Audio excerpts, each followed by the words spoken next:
podcast where I often contemplate my existence, a human soul trapped in a puppet body, never dying, never feeling, no love, no pain, just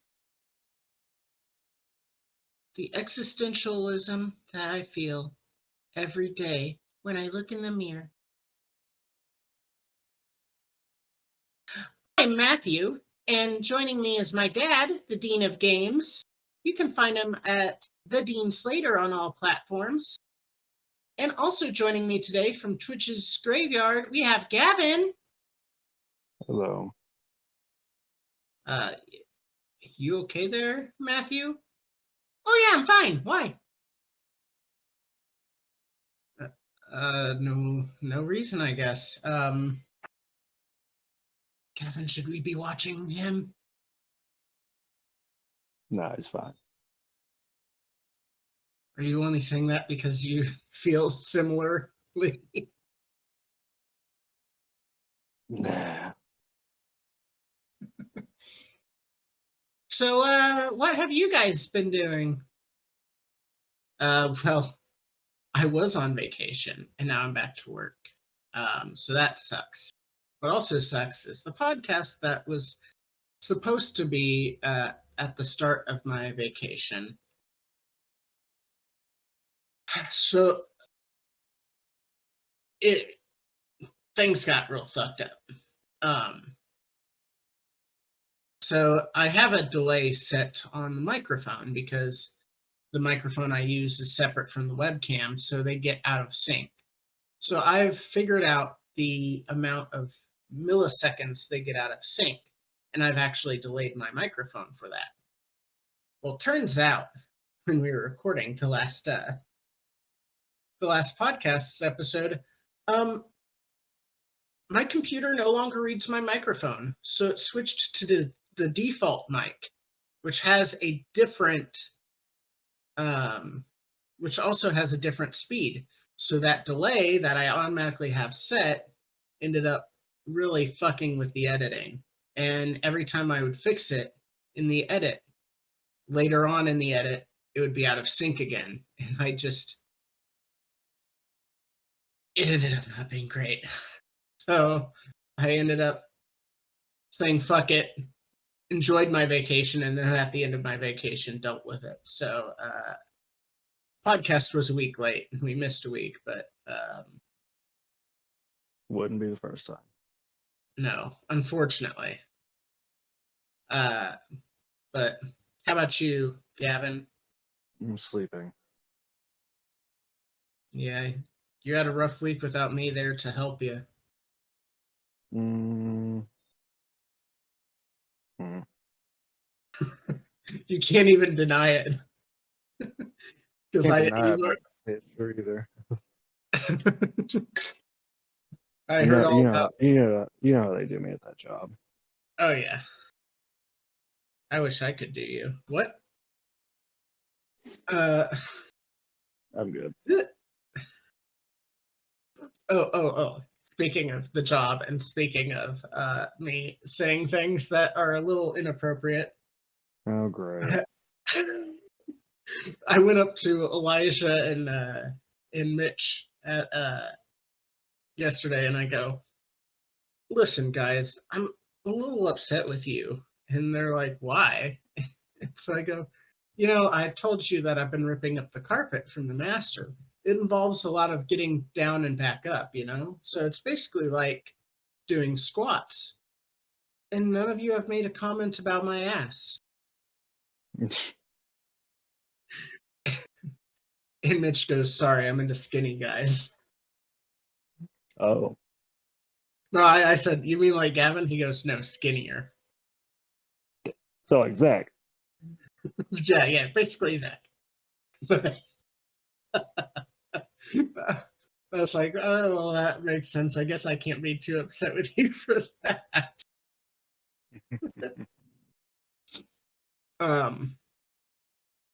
But that's neither here nor there. How about you, Matthew? Oh, I've just been enjoying my life. I'm been doing some Let's Plays with, I joined in with your guys' Let's Play of Skyward Sword, and I'm doing my own that will be coming out soon. So I'm real excited.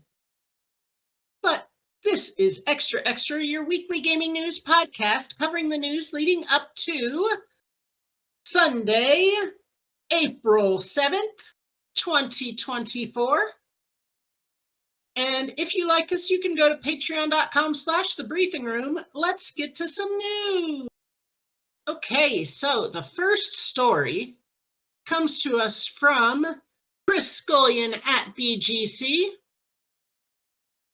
Roblox studio head insists children using it is a gift, not exploitation. Roblox is a development... Oh, yeah. Roblox is a development environment created by the Roblox Corporation, which provides a range of building, scripting, testing, debugging, and collaboration tools to let users make their own Roblox games. Users can then upload their games, and they can either make it available for free or monetize it, with Roblox taking a cut of any money they make. Which, by the way, speaking of exploitation, whether they're children or not, Roblox takes over 75% of any money made through the monetization. So you only get 25% of the money that your design made. For context, a lot of the other development tools take 70 or less. So take that for what you will. Because users of any age can upload and monetize it, some have accused Roblox of exploiting children by essentially making money off of their development work. In an interview, Stefano Corazza rejected suggestions that it could be exploitive, instead saying it's the biggest gift for young developers, especially those in difficult conditions. You can say this for a lot of things, right? Like, okay, we're exploiting children labor. Or you can say we are offering people anywhere in the world the capability to get a job and even an income. So I can be like 15 years old in Indonesia, living in a slum, and then now with just a laptop, I can create something, make money, and sustain my life.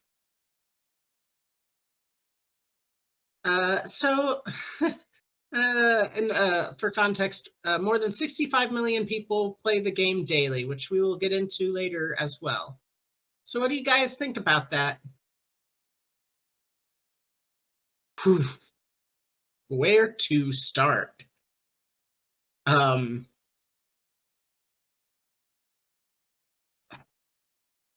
It is a little exploitive. Like him saying this is... He's trying to put a positive spin on it, but I mean, it's as far as the context. We had a long discussion about dreams last week, and it's not that different from dreams, making something in dreams. Anyone that owns the game can do that. But to then go, oh no, that's not exploitive, is a little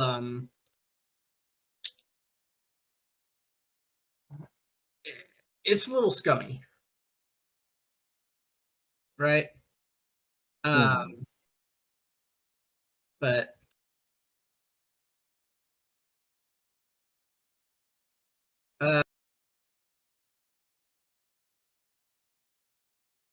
what do you think, Gavin? I don't think Roblox has any business allowing people to monetize things to begin with. Yeah. As far as I know, Dreams doesn't allow you to monetize your shit, so... And that's more so adults doing that shit, so like... Yeah. No, I said that as for like... But like Elijah says, we don't care about inflation. Yeah. Do Well, you let's understand the joke? no, but I was gonna say let's not talk about inflation when we're talking about children. No, like we were. It was when your daughter, we were making that joke about your daughter working with us, and he goes like, "I can get you a job. We don't care about inflation." I was like, "You mean child labor laws?" He was like, "That, yeah." Well, this is the same person that called a seizure doing the Harlem Shake on the ground. You know the Harlem Shake? Yeah, somebody's doing that on the ground. You mean a seizure? That's it. uh, I love when he forgets words and he just comes up with shit. It's great. oh yeah, it's real fun. Yeah, I mean, obviously there is a difference there. Uh, but I was using it more as comparatively. Like, I do think there should be something about, if it's someone under the age of 18 making the money, there should be some sort of difference in the practice, I think. Um, and I'm not opposed to children under the age of 18 making money, you know, but I there needs to be some protections in place for them. And I'm not even talking about just the parents being involved, because let me tell you, I've been listening to a podcast with a bunch of former child actors, and also speaking from my own personal experience, parents can be real shitty. So I don't know that giving parents that power is the answer either. But there does need to be some sort of protection there. Um, but also, just in general, Roblox can go fuck themselves with how much they take from their creators. Like that 75-25 split, it's real shitty. Mhm. But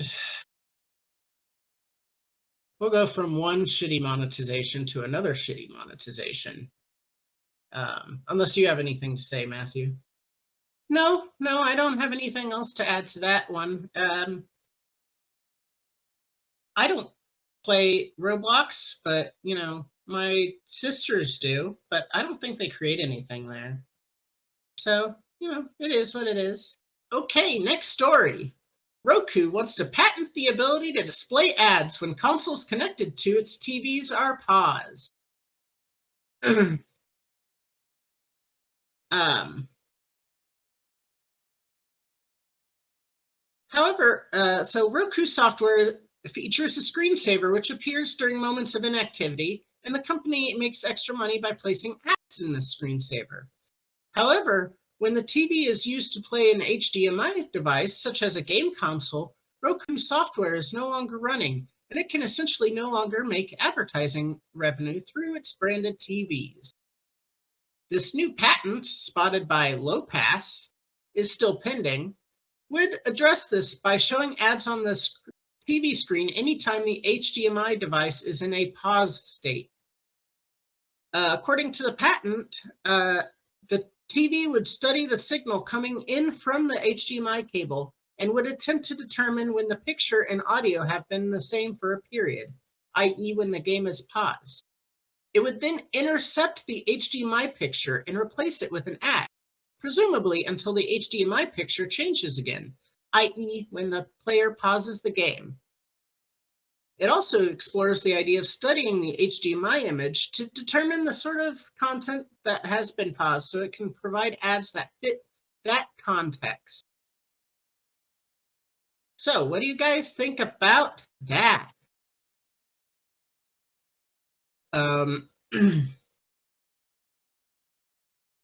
First of all, the targeted ads, I understand companies wanting to do targeted ads because then they're almost guaranteed to get the money. I hate targeted ads. Just the whole idea of, oh, they're playing a video game. Let's see. They're playing the PlayStation Spider-Man. Let's advertise, streaming service that is on our Roku TVs that has Spider-Man content on it. Or, hey, this person's playing a soccer game right now. Let's advertise streaming services that show live sports. Go fuck that. Like, also just fuck the fact that they're going to essentially hijack your HDMI signal. It's not hard to wake up a Roku device, but when it's in that state. In fact, right now I'm looking at a TV that's a Roku TV that's doing the pause screen where it does the ads and stuff. But no, just no. What about you, Gavin? The thing is, I said something about reading when the picture and the audio, like when the audio and video have been the same for a while. A lot of games don't have just a static image with no sound or with the same tone of sound going on for their pause screen. So how the fuck is it going to be able to tell? So in other words, they'd have to have some sort of way to read into the console, and there's no way in fuck that Microsoft or Sony is going to let that happen. So like I was saying earlier to you when we found out about the story, it's not going to fucking happen. It is so far out of fucking left field that it's just not going to happen. Yeah. Yeah, because they would need access to the console in order to actually be able to accurately tell when something is paused. Because otherwise, you're just going to have situations where you're actually playing and you're suddenly getting ads in the middle of you fucking playing because they can't accurately tell. Like hijacking HDMI input aside, like they would be straight up hijacking the system itself. Don't underestimate a company's desire to make money. This is a corporation we're talking about, and as you pointed out, Roku's owned by Walmart now, right? Mm-hmm. They have all the money in the world to figure this out. Yeah, but they would need permission from Sony and Microsoft to do their own ads on their systems. There's no way in fuck they're going to let that happen. It could possibly happen with one or the other, but they're not going to agree to let some multi-billion-dollar company advertise on both consoles. For damn sure. I don't know. Enough bags of money being thrown around. They say, hey, do you want a couple $1 billion? How many times have bags of money been thrown at Sony and Microsoft to do something, and they're like, no. I don't know that there has been a time outside of PlayStation with crossplay, but I think that's less to do with bags of money and more to do with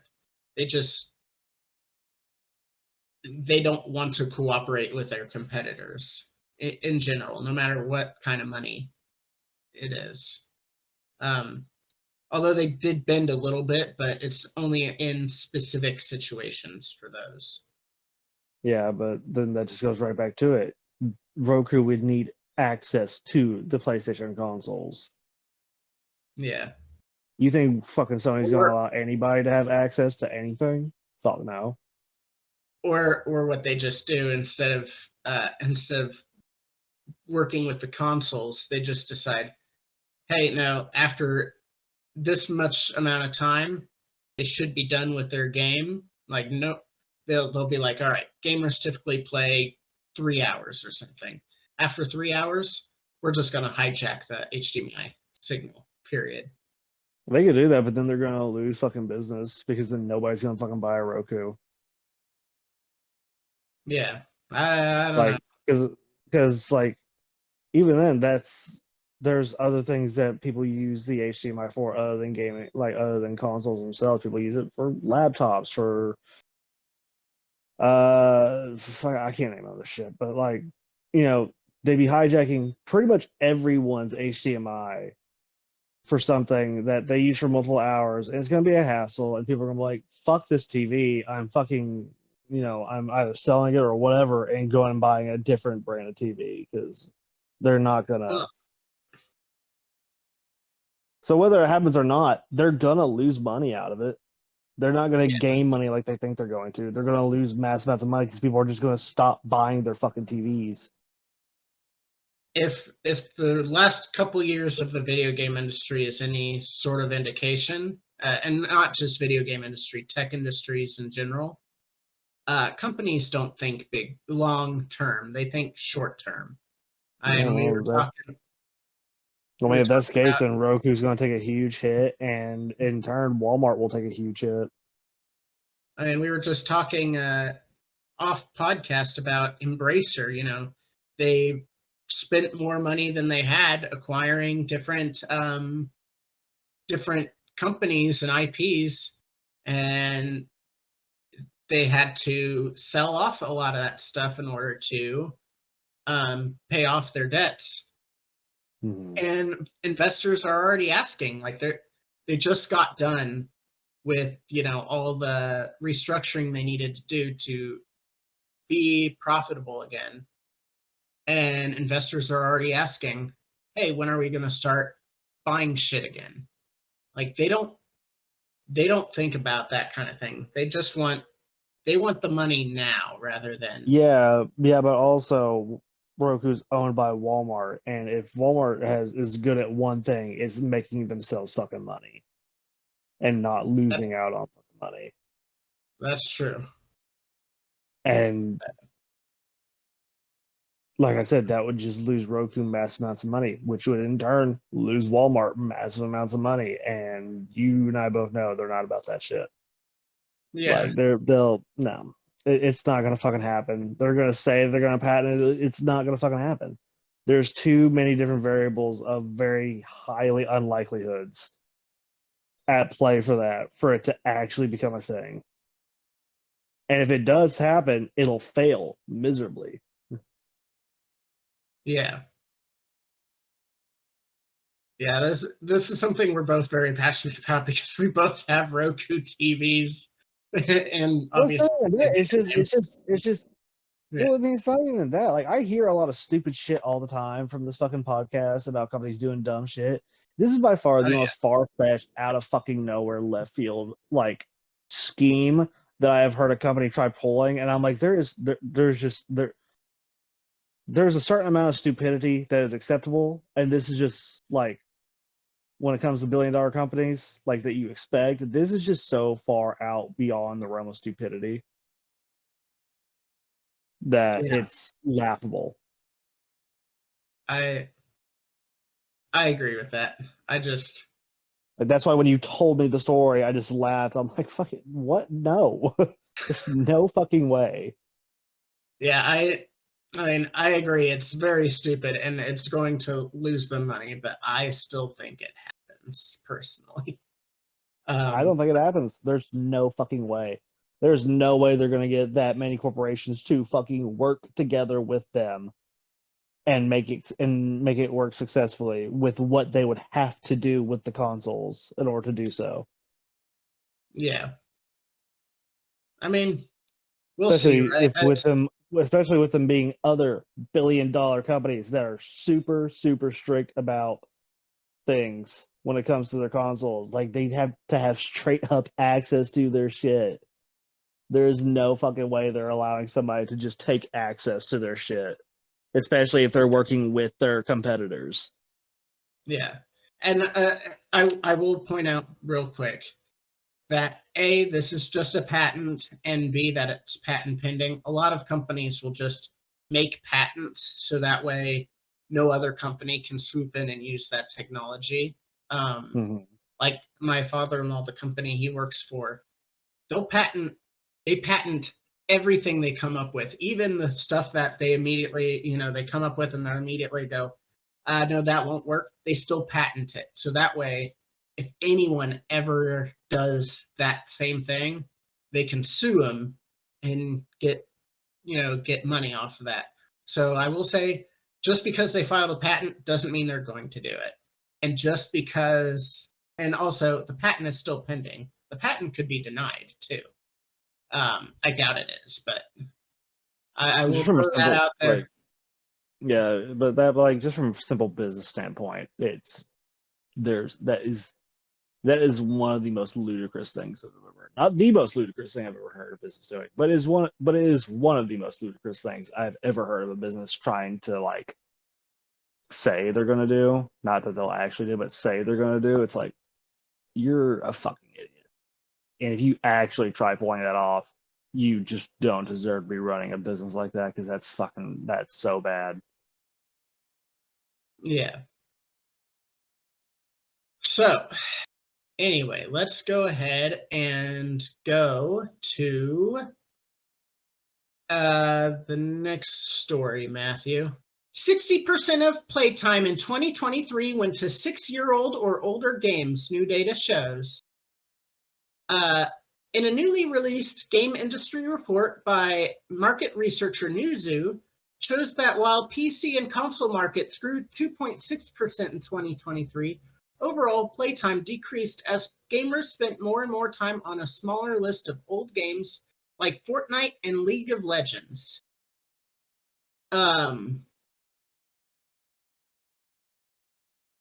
Newzoo's data shows that the top 10 games on each platform, ranked by their average number of monthly users, are filled with old established titles. Fortnite took the crown on all platforms, including Switch and PC, and the rest of the lists included titles that won't surprise you, like Grand Theft Auto 5, Counter-Strike 2, Roblox, Minecraft, Rocket League, Apex Legends, Fall Guys, Valorant, and Call of Duty. Across Xbox and PlayStation consoles, only one dedicated single-player game cracked the top 10, Starfield. Suck it, people who didn't like Starfield.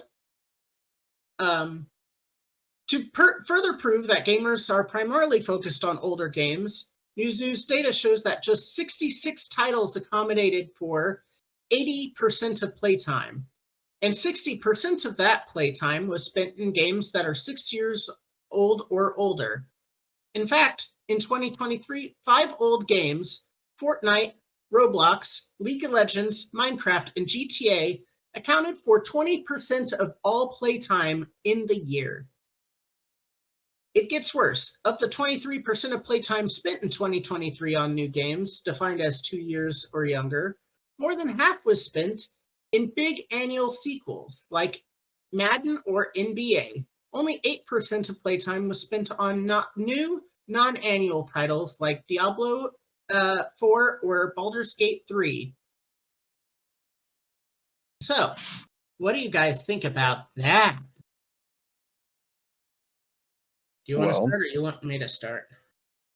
I'll start. Well, it's because within the past 5 to 6 years, nothing has come out that's been unique enough or done a big enough twist to make people actually want to continue playing the fucking game, at least to the point where they would continue playing it over something that's already an established good game, or quote unquote good game, depending on what you find to be a good game. But like, yeah, I don't know. It's one of those. Nothing has come out that's made people like, oh, this is awesome, and so they keep playing it. Nothing's come out that's had any sort of replayability. Yeah. I think it's actually interesting. I heard the story yesterday, from when we were recording, and I was already kind of thinking about this stuff because I've mentioned before that I watch Kinda Funny, who also does video game news and so forth. And so they had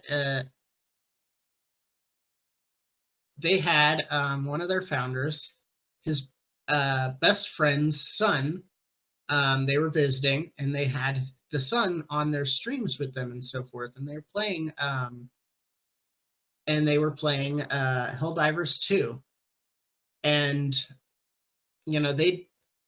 he games, but he mostly plays Fortnite and in like WWE, 2K, whatever. He doesn't play a lot of other games. So they took for granted his gaming acumen because he does play games.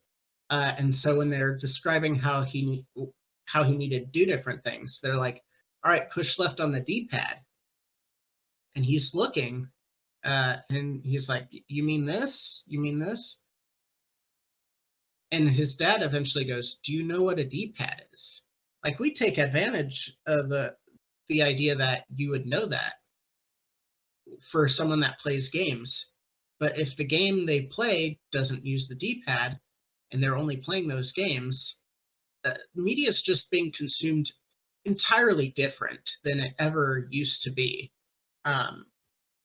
Like they were mentioning, Fortnite, Minecraft, and Roblox. Those are the only games that, like, my kids obviously know. My two daughters, they know of other games because I play games so often. But the only games they really know are Fortnite, Minecraft, and Roblox. And occasionally they'll know about, even if they don't play it, they'll know about like a YouTube darling game. Like, for instance, my youngest daughter, she could tell you everything about Poppy's Playtime.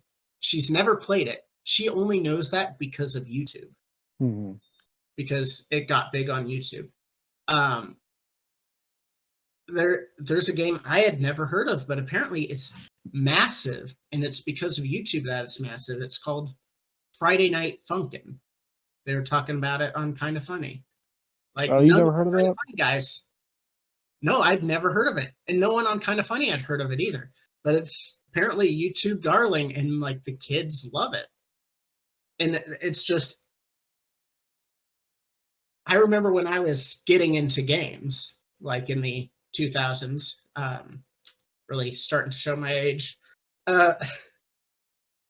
Even if you didn't play all of the big titles, you knew of all the big titles. But that's just not the case anymore. And also, there are so many big titles. Like, it used to be you'd get 2, maybe 3 a year. Now we're drafting games for Fantasy Critic, and like some of the games that are drafted, you're like, I didn't know that existed. Like, I didn't know that was a thing. It's insane. It really is. It's cool, but that just means that media is consumed differently now. And it's definitely a strange one.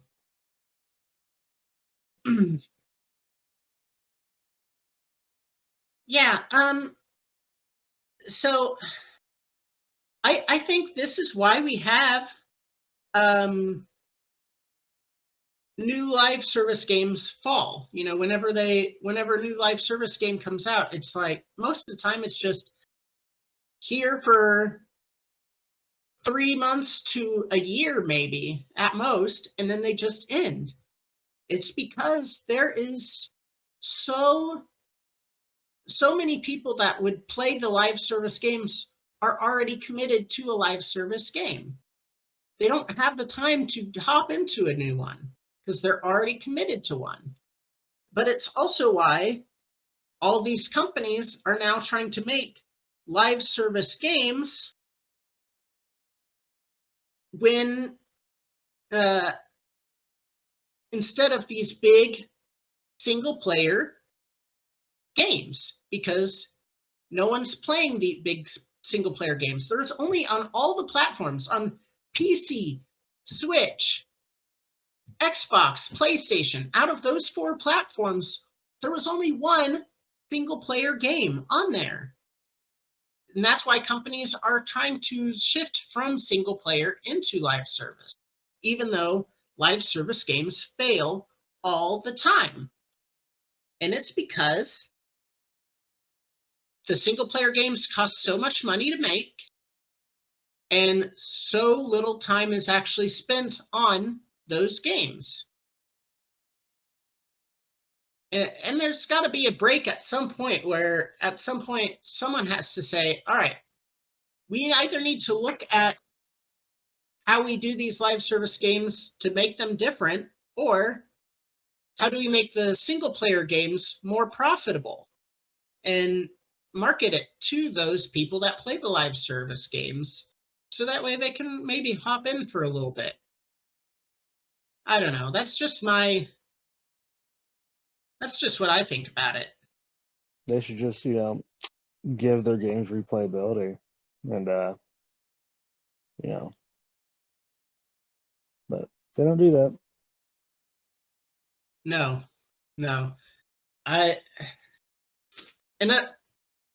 I've mentioned before, even though my favorite video game franchise is Zelda, I've mentioned I love the Metroid games, and what the Metroid games do that kind of adds that replayability to a certain extent. I mean, obviously, there's only so much you can do, but a lot of the old Metroid games, your ending changed depending on both how much completion you had, but also the time. So, like, I think now they went about it in a kind of shitty way where they were sexualizing their character. Essentially, you got to see the ending with Samus with less and less clothes, depending on how good you did. That probably needs to change, but God. Such a ridiculous. Hey, listen, it's like such a ridiculous concept that I know worked. Oh yeah. No, they understood their audience. Don't get me wrong, but times have changed since then. If you got 100% and in the game and also beat the game in under 3 hours, you would get the quote best ending, and then the endings would change based on that too. Yeah. It's like the simplest way of adding replayability too is just adding different endings depending on certain thresholds in the game, and almost I mean, yeah, there's other games that do that, but you don't really hear about games doing that, and it's what the fuck. It's such an easy, simple way to get people to keep playing your game is just add different endings depending on thresholds, and they just don't do it. And again, that's beating the game in under 3 hours. It's not like Metroid's a long game per se, but it's that okay, I can improve my time here. I'm not a speedrunner, but I have been I wonder how fast I can beat this Metroid game. Because Metroid, and that's the other thing, that Metroid, the old Metroid games do that a lot of new games just don't do. They look at the gameplay and they're like, how can we make this as seamless as possible?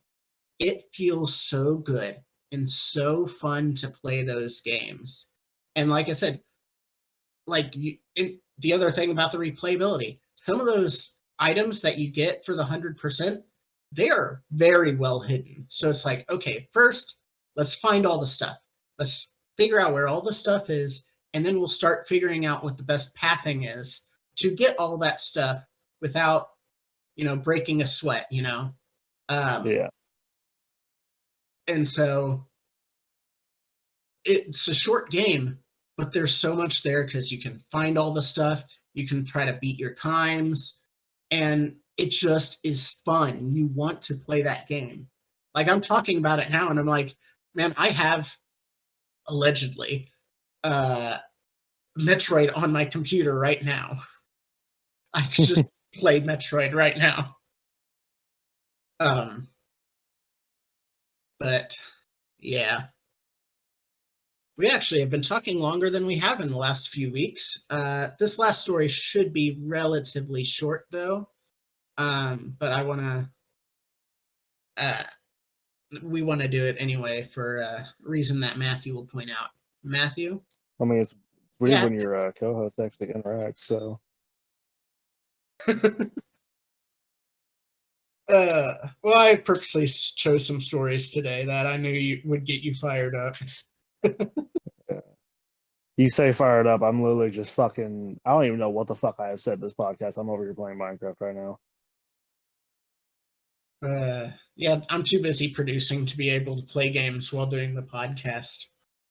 ADHD problems, bitch.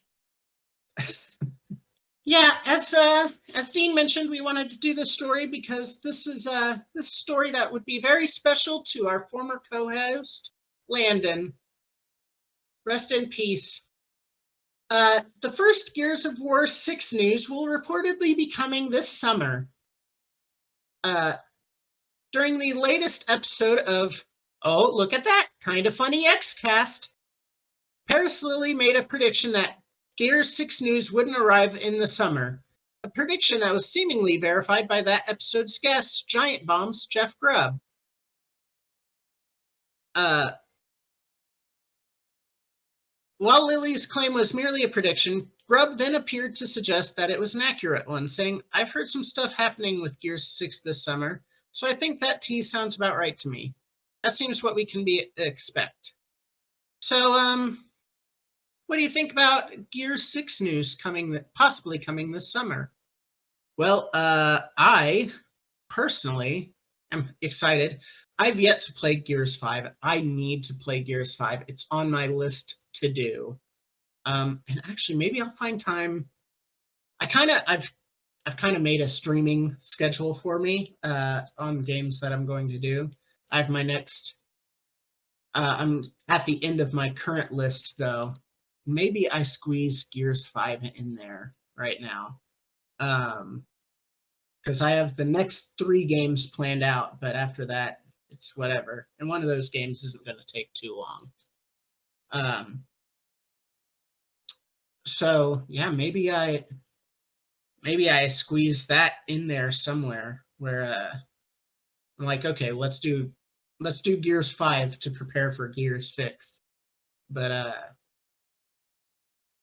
yeah, I love Gears 1 through 3. Wasn't a big fan of 4. I didn't even bother playing Judgment Day because I heard that they just took Gears and tried to turn Gears into Call of Duty. So I was like, yeah, that's not what I'm about. And so I didn't even play Judgment Day. And like I said, I haven't played 5, but Landon has told me over and over again, listen, I know you were disappointed with 4. It's still continuing the storyline from 4, but it's so much better than 4. You need to play it, man. And so maybe I do that in memory of him.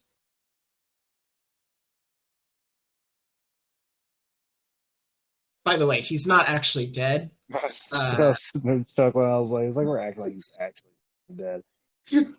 I wanted to keep that up as long as I can, but I should throw out there, he's not actually dead, guys. He's fine. He's just dead to us because he's not on the podcast anymore.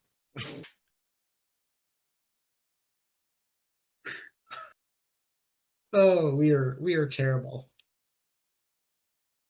Yeah. Yeah, you're like, yeah. So,